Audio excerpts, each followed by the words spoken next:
Hey guys, Brett Weiss here. Thank you so much for tuning in to another episode of Tales from a Retro Gamer. Today I'm going to talk about the biggest computer game collecting mistake I ever made. Let's call it the non-collecting collecting mistake. I did something really stupid back in the late 90s and I've regretted it ever since. And you just have to move past these things and write it off, but it does bug me from time to time. I think about it. And I did recently hit 2,000 subscribers on YouTube, and I told myself I'm going to tell this story once I hit 2,000 subscribers, just like I did a 1,000 subscriber episode where I talked about my biggest gaming mistake. So let's talk about my biggest computer collecting mistake in just a little bit. First of all, this episode is brought to you by Stacy Burns and the book Every Game Has a Story. It's a really neat memoir of growing up gaming, and you can find it at Amazon. I will put a link in the description. And the episode is also brought to you by Old School Gamer magazine. Very briefly, let's hear from the voice of NBA Jam, Tim Kitzrow, about Old School Gamer magazine.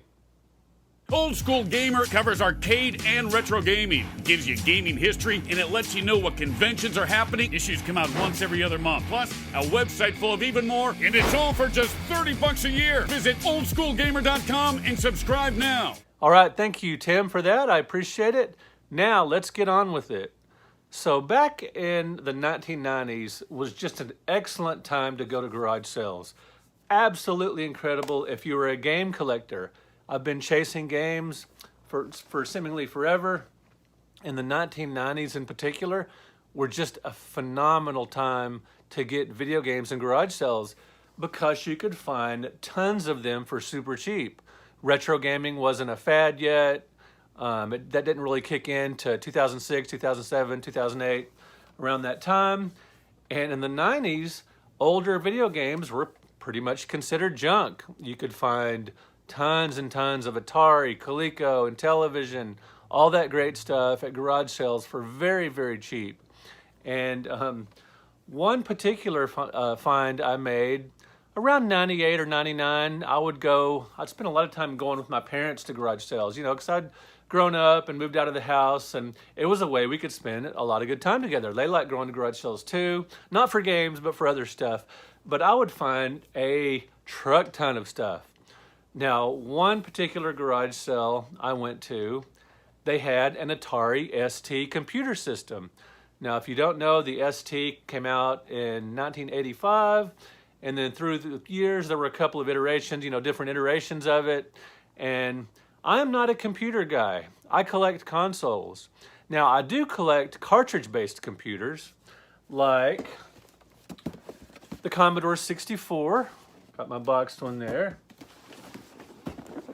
Commodore VIC-20, awesome. I love my computer, cartridge-based computers because it's like collecting consoles. And of course, my Atari 8-bit, the old 800. But I don't generally collect other kinds of computers, with just disk drives and stuff. Just not my thing. I collect the TI-99. Check out these cool boxed cartridges. What's not to love? If you're a console collector, I recommend collecting, cartridge-based computers. Very cool. But I do not collect other types of computers, including for the Atari ST. However, at a garage sale, I did find an Atari ST system, complete computer system, with a ton of boxed games. There must have been 60, 70, 80 games, just tons and tons of games, and it was only about $50 or so. And this was a steal as far as I was concerned. Now, it was considered kind of a worthless, people didn't value retro tech at this time like they do now. Retro games, retro computers, and all that stuff like they do now. This was a time when you could find, you could go to thrift stores, flea markets, and find old computers, old consoles for dirt cheap.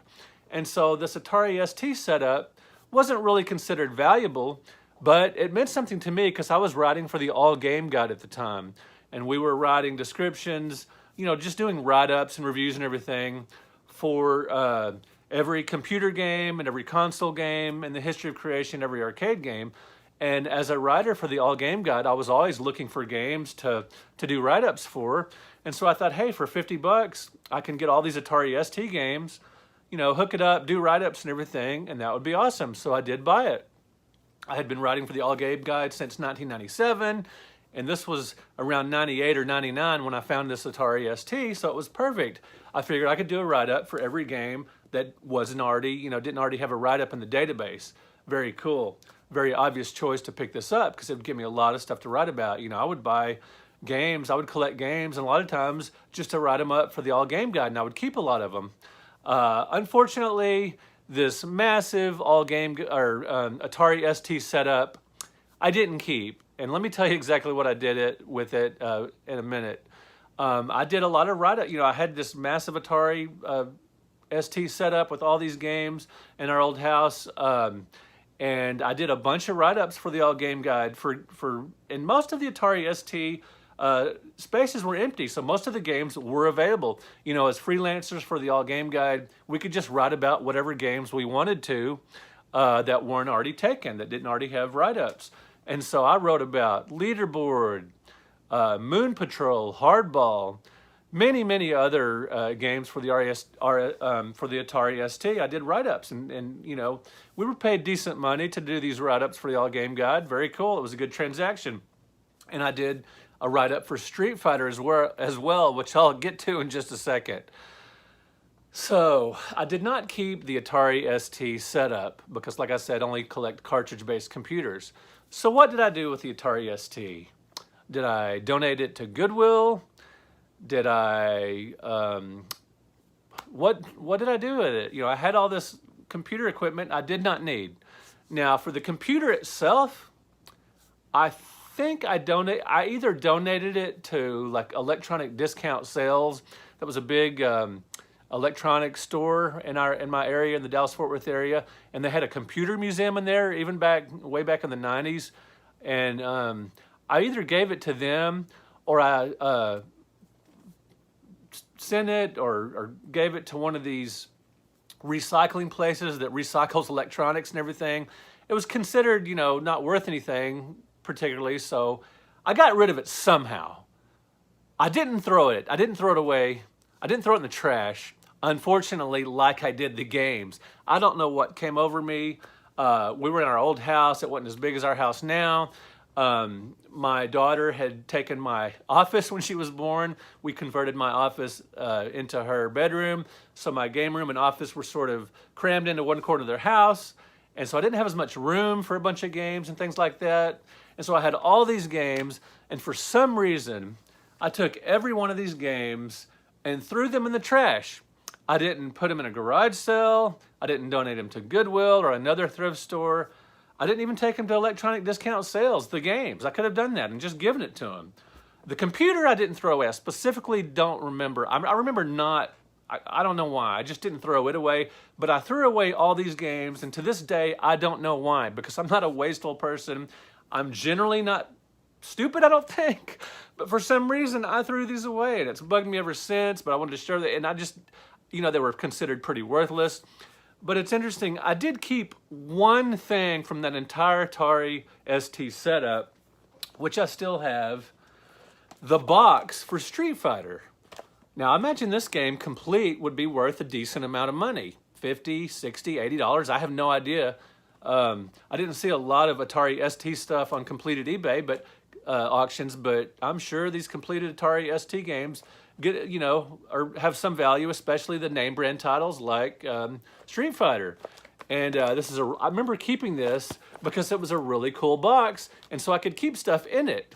Now, until I started recording this video or getting ready to record this video, I hadn't looked in this box in ages. So I had to search for it and all my stuff, and I thought, you know, I remember keeping this box and putting stuff in it. And I looked through this box before this video for the first time in many years, because I remember getting it just to put knickknacks in and manuals or whatever. And so I found what I had kept in there. It's kind of like a little time capsule.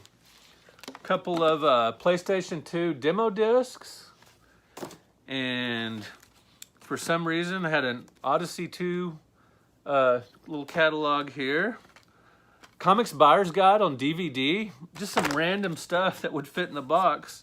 Ooh, and this is cool.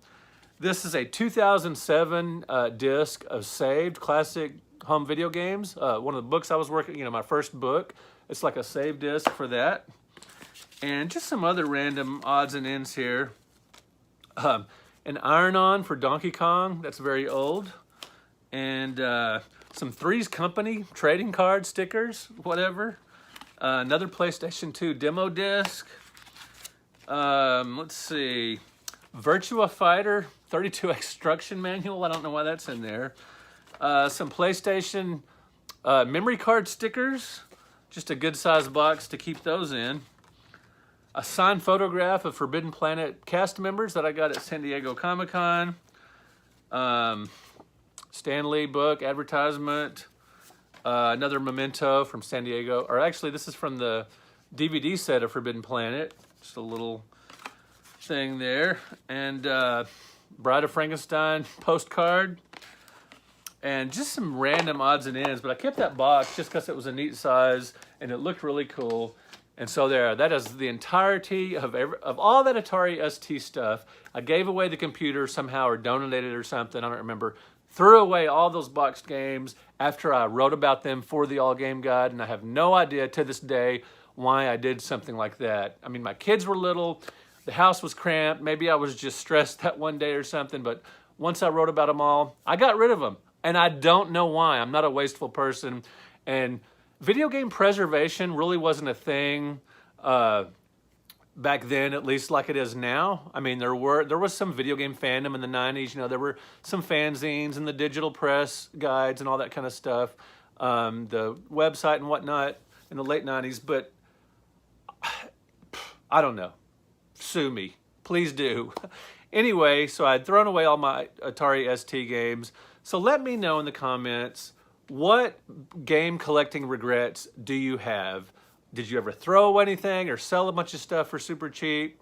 Speaking of comments, I've got a really nice comment from the recent episode of Tales from a Retro Gamer, the last one, where I talked about, who wrote the first Nintendo NES guidebook. And I'd asked you guys, what Nintendo game or Nintendo books have you read, or what video game books or whatever you read that you liked. And I got a really nice comment from Pop Retro.